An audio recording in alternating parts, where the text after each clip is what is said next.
Hello दोस्तों, आज का डिक्टेशन आनंद मासिक पत्रिका से होने वाला है, जो कि 3 अलग-अलग स्पीड 80 शब्द प्रति मिनट, 100 शब्द प्रति मिनट और 120 शब्द प्रति मिनट की गति से डाला जा रहा है। इसकी पीडीएफ अगर आपको अलग से चाहिए तो नीचे डिस्क्रिप्शन बॉक्स से आप टेलीग्राम चैनल ज्वाइन कर सकते हैं। वहाँ आपको सारे अपकमिंग वीडियोज़ की लिंक और पीडीएफ मिल जाया करेगी। तो ज़्यादा समय ना लेते हुए डिक्टेशन स्टार्ट करते हैं 5 सेकंड के बाद।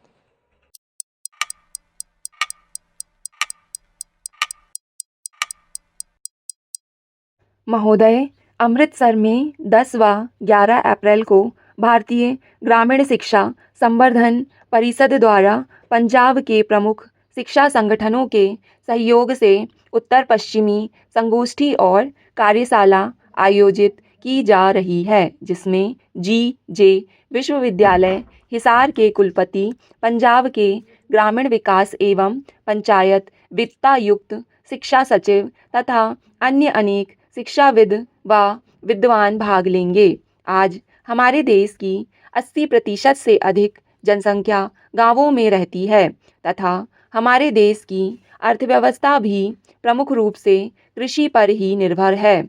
इसलिए ग्रामीण क्षेत्रों के विकास व शिक्षा की ओर ध्यान दिया जाना आवश्यक है। केंद्र तथा राज्य सरकारों ने ग्रामीण क्षेत्रों में स्थित स्कूलों की देखरेख व नियंत्रण का कार्य पंचायतों को सौंपने की योजना बनाई है। इसी के दृष्टिगत परिषद ने पश्चिम में शिक्षा के क्षेत्र में अपनाए गए बेहतर मानदंडों की जानकारी देने अध्यापकों, बच्चों के माता-पिता, पंचायतों, अन्य ग्रामीण संगठनों तथा शिक्षा संस्थाओं की प्रबंधक कमेटियों को इस बारे में गतिशील करने के लिए इस संगोष्ठी तथा कार्यशाला का आयोजन किया है। वस्तुतः देश की भावी प्रगति का मूल आधार इस बात पर निर्भर करता है कि हम अपने बच्चों को आज किस प्रकार की अच्छी शिक्षा प्रदान कर रहे हैं। अच्छी शिक्षा ही हमारे यहाँ सांस्कृतिक व सकारात्मक सामाजिक परिवर्तन लाने में सहायक सिद्ध हो सकती है। इस संगोष्ठी में इस बात पर भी विचार किया जाएगा कि हम कनाडा, अमेरिका, ब्रिटेन तथा अन्य पश्चिमी देशों की शिक्षा प्रणाली से अच्छी बातों को अपनाकर किस तरह अपनी शिक्षा को और अधिक सार्थक तथा जिम्मेवार बना सकते हैं। अब आवश्यक है कि हम देश में शिक्षा व्यवस्था तथा स्कूलों में सुधार को राष्ट्रीय स्तर पर प्राथमिकता दें। आज हमारे देश में चाहे शहर हो या गांव, शिक्षा के स्तर में निरंतर गिरावट आती जा रही है। अधिकांश सरकारी स्कूलों में ना पर्याप्त संसाधन है, ना स्टाफ। ग्रामीण क्षेत्रों में तो स्कूलों की और भी अधिक दुर्दशा है। सरकार द्वारा इनकी उपेक्षा तथा बजट में पर्याप्त धनराशि की व्यवस्था ना किए जाने से हालत दिनों दिन बिगड़ती जा रही है।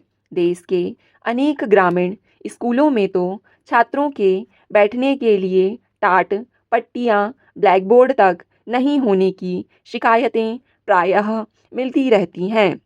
कई स्कूलों के भवन इतने जर्जर हो गए हैं कि अध्यापक खुले आसमान के नीचे बच्चों को पढ़ाते हैं। कई स्कूलों में पर्याप्त कमरे नहीं हैं, प्रयोगशालाएं, पुस्तकालय, पीने के पानी, शौचालयों की व्यवस्था नहीं है।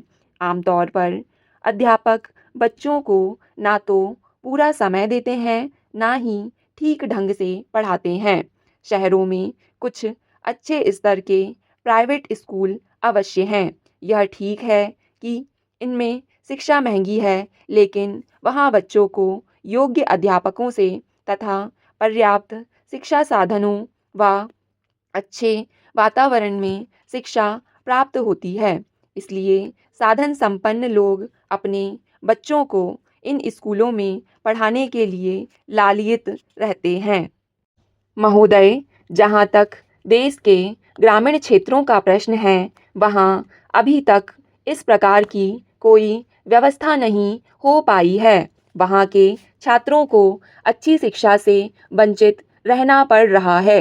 ऊपर से विडंबना यह है कि हमारे सत्ताधारी राजनेता व अधिकारी आम जनता को तो अपने बच्चों को पंजाबी या हिंदी पढ़ाने की बात करते हैं, लेकिन उनके अपने बच्चे अंग्रेजी माध्यम की पढ़ाई वाले कॉन्वेंटों या अन्य पब्लिक स्कूलों में पढ़ते हैं। उनके बच्चे ना तो ठीक ढंग से पंजाबी हिंदी लिख सकते हैं, ना बोल पाते हैं और अंग्रेजी में ही बातचीत करते हैं। इस तरह हमारे देश में शिक्षा में एक बड़ी खाई बनती जा रही है, जिसे कम किए जाने की आवश्यकता है। जब श्री प्रकाश सिंह बादल अब सत्ता में आए तो उन्होंने घोषणा की कि प्रदेश के 118 ब्लॉकों में एक एक आदर्श स्कूल खोला जाएगा, जिससे ग्रामीण बच्चों को भी आधुनिक व उच्च शिक्षा प्रदान की जा सकेगी। जब श्री बादल पहली बार मुख्यमंत्री बने थे तब 1978 में उन्होंने 6 ऐसे आदर्श स्कूल खुलवाए थे, लेकिन उनमें कोई बढ़ोतरी नहीं हो सकी। मेरी सूचना के अनुसार इन आदर्श स्कूलों की योजना 1980 में समाप्त कर उन्हें शिक्षा बोर्ड के हवाले कर दिया गया। जहाँ तक गांवों में अच्छे स्कूलों की स्थापना की बात है, वह एक अच्छी योजना है, लेकिन इनके लिए नई ज़मीनें अधिग्रहित करने, भवन निर्माण करने, स्टाफ की नियुक्ति तथा संसाधन जुटाने के लिए भारी मात्रा में धन की आवश्यकता होगी। दूसरी बात यह है कि अगर इस प्रकार के स्कूल खुलेंगे तो पुराने स्कूलों में पढ़ने वाले बच्चे इनमें भर्ती होने के लिए आएंगे। तब वर्तमान स्कूलों में बच्चों की कमी के कारण अध्यापकों के पास काम नहीं रह जाएगा। इस प्रकार इन अध्यापकों को काम करना पड़ेगा या उन्हें काम ना करने पर भी वेतन आदि देते रहना पड़ेगा। अगर उन अध्यापकों को सेवा मुक्त किया गया तो इसके लिए भी उन्हें धनराशियां देनी पड़ेंगी।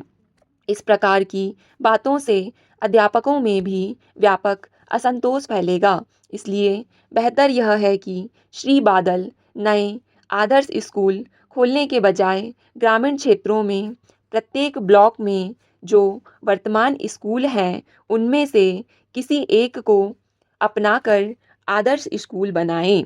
वहाँ के भवनों में सुधार किया जाए तथा शिक्षा के अच्छे साधन तथा उपकरण उपलब्ध कराए जाएं। अच्छे अध्यापक नियुक्त कर पाठ्यक्रम बेहतर बनाया जाए। आदर्श स्कूलों में सरकार जो सुविधाएं तथा अच्छी शिक्षा प्रदान करना चाहती है वह अन्य स्कूलों के बच्चों को क्यों नहीं मिले। सरकार को अन्य स्कूलों में भी जहां टाट पट्टियां, ब्लैक बोर्डों आदि का अभाव है, भवन व अन्य सुविधाएं नहीं हैं, वहां इनको उपलब्ध कराना चाहिए। आज हमारी जनसंख्या बढ़ रही है। अगर ग्रामीण क्षेत्रों में शिक्षा का विस्तार होगा तो जनसंख्या वृद्धि पर अंकुश लगेगा, क्योंकि शिक्षित दंपत्ति अब 1 या 2 बच्चों से अधिक नहीं चाहते। स्टॉप। डिक्टेशन पसंद आए तो वीडियो को लाइक तथा चैनल को सब्सक्राइब ज़रूर करें। धन्यवाद।